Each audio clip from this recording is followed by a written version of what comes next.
In today's video, I am going to teach you how to generate random unique number no duplicate in Google Sheets. Start by opening your Google Sheets spreadsheet.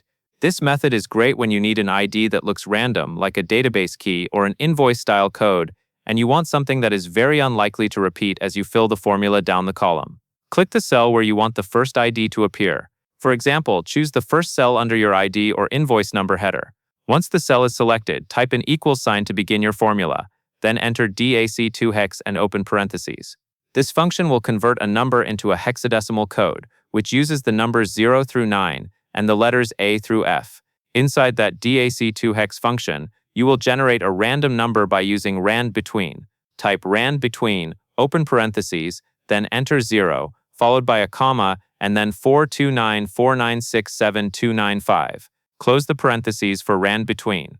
Now back in DAC2 hex, add a comma and type 8. This last value forces the result to be 8 characters long, which helps keep every ID consistent and easy to scan. Close the parentheses and press enter. The complete formula should read exactly like this: $DAC2 hex, rand_between, 042949679295, 8. You should now see an 8-character code appear in the cell. If you drag the fill handle down, Google Sheets will generate a new random code in each row. These are random, so the chance of duplicates is extremely low, but it is not 0.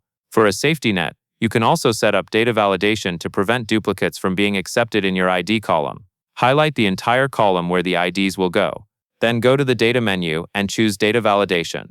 Set the criteria to a custom formula and enter this formula, assuming your first ID cell is D2, $COUNTIF, $D, D2, $1. Finally, set the validation behavior to reject input or show warning, depending on how strict you want it to be. This way, if a duplicate ever occurs or gets typed in, Sheets will flag it immediately. That covers everything you need to know.